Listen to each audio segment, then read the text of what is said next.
Assalamualaikum warahmatullahi wabarakatuh. Perkenalkan, nama saya Amelia Pratiwi. Di sini saya ingin menjelaskan tentang basis data terdistribusi. Basis data terdistribusi adalah kumpulan data logik yang saling berhubungan dengan jaringan komputer yang tidak tergantung dari program aplikasi sekarang maupun masa depan yang akan datang. File merupakan kumpulan data yang dirancang untuk suatu aplikasi atau sekumpulan aplikasi yang dekat hubungannya. Sebuah sistem basis data terdistribusi hanya mungkin dibangun dalam sebuah sistem jaringan komputer. Topologi jaringan yang pertama ada topologi bintang, topologi cincin, dan topologi bus.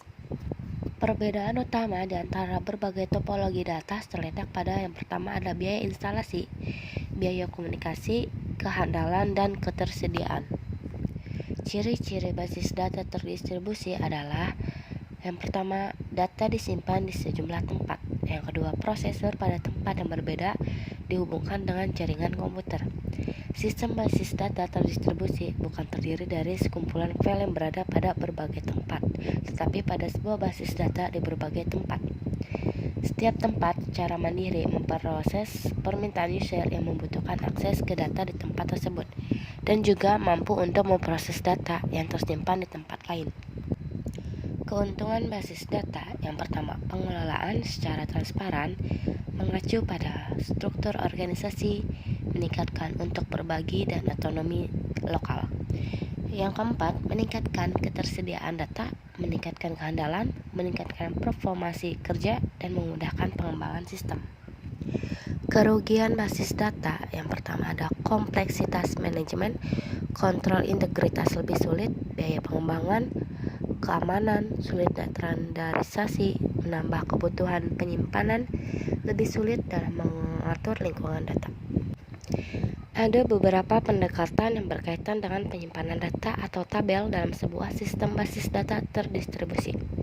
Yang pertama ada replika, yang kedua ada fragmentasi, yang ketiga ada replika dan fragmentasi, yang keempat replikasi data, yang kelima fragmentasi data.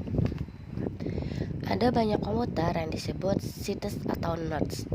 Set-set ini terhubung oleh jaringan komunikasi untuk mengirim data dan perintah-perintah di antara set-set tersebut.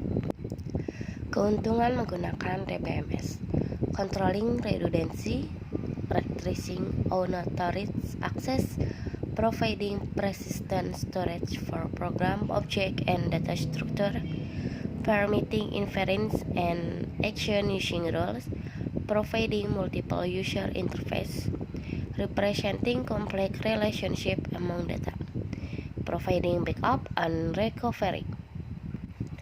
Kerugian menggunakan DBMS yaitu kebutuhan hardware yang sangat baik dengan spesifikasi tinggi. Adanya biaya tambahan untuk perawatan hardware dan software. Harga software yang mahal, kompleksnya manajemen yang sangat tinggi.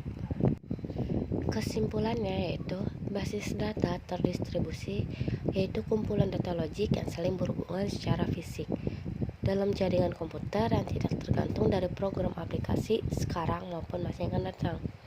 Fragmentasi, sebuah fenomena di ruang penyimpanan yang digunakan secara tidak efisien, mengurangi kapasitas penyimpanan, dan digunakan untuk menunjukkan tempat yang gersang itu sendiri. Replikasi yaitu teknik untuk melakukan copy dan pendistribusian data dan objek-objek database dari suatu database ke database lain, dan melaksanakan sinkronisasi antara database sehingga konsistensi data dapat dijamin. Sekian dari presentasi saya. Wassalamualaikum warahmatullahi wabarakatuh.